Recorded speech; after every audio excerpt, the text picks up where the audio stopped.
Acredite se quiser, mas as mentiras absurdas de Lula na coletiva de imprensa ontem, onde ele disse que não houve rombo fiscal no seu governo, eram apenas o início de uma campanha articulada para reescrever a história.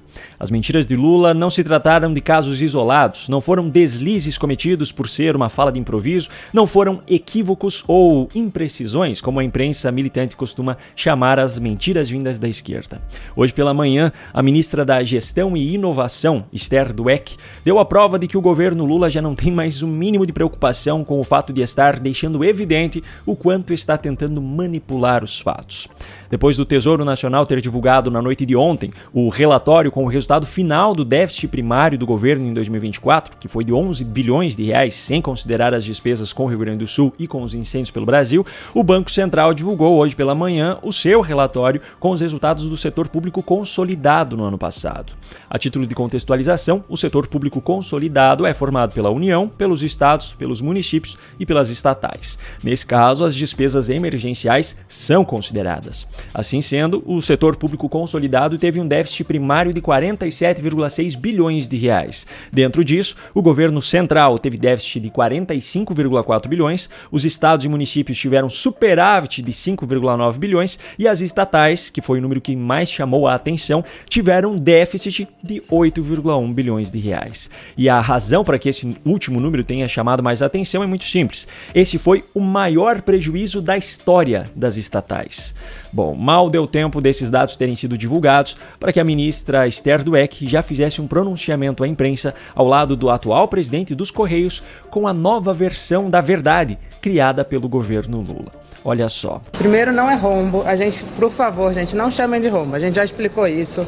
É bom lembrar. Hoje o que foi divulgado pelo Banco Central é o resultado fiscal das empresas, né? Que pensa só as receitas do ano e as despesas do ano. É rombo sim. Déficit é rombo. E o fato de vocês chamarem de outro nome e explicarem isso não faz com que a verdade mude.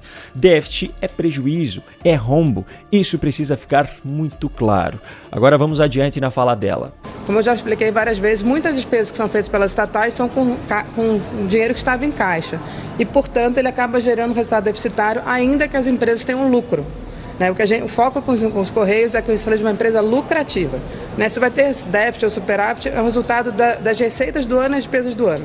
É muito importante lembrar isso, não é um rombo. Isso só piora ainda mais a situação, porque esse uso de dinheiro em caixa e o saldo deficitário ao final do ano mostram que o dinheiro que um dia já sobrou está sendo agora consumido.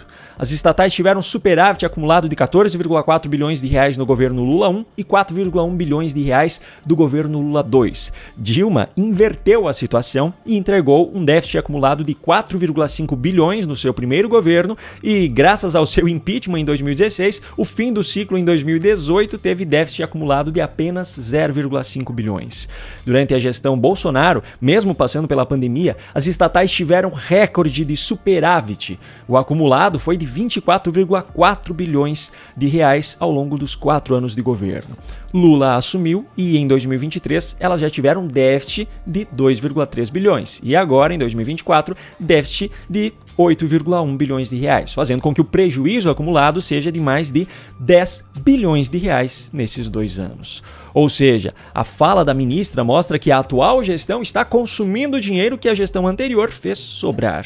Mas os argumentos dela ainda não acabaram. Olha só o que ela disse na sequência. As empresas estatais voltaram a investir, né? Os próprios Correios voltaram a investir. O Fabiano está explicando aqui toda a mudança que eles estão fazendo interna de para onde a empresa está caminhando, né? Deixar de ter um grande foco, além, obviamente, do serviço universal de cartas, né, de entregas internas.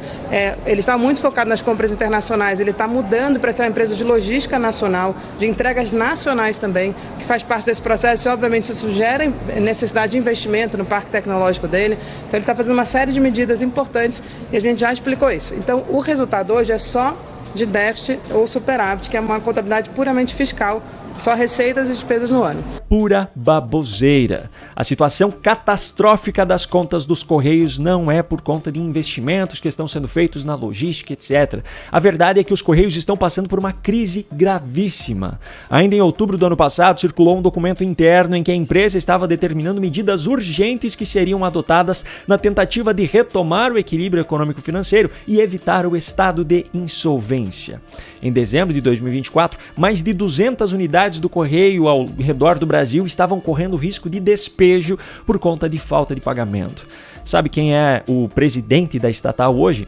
Justamente esse cara que aparece ao lado da ministra nesse pronunciamento. O advogado Fabiano Silva dos Santos foi nomeado por Lula, mas escolhido pelo grupo de advogados militantes Prerrogativas. Em outras palavras, Lula deu esse cargo como um agrado aos seus mais fiéis seguidores do meio jurídico. Enfim, o fato é que o déficit dos Correios não foi ocasionado por investimentos ou por mudança de foco na empresa. A questão aqui é uma crise financeira sem precedentes. E é impressionante como esse pessoal tem a cara de pau de aparecer em público contando mentiras dessa magnitude.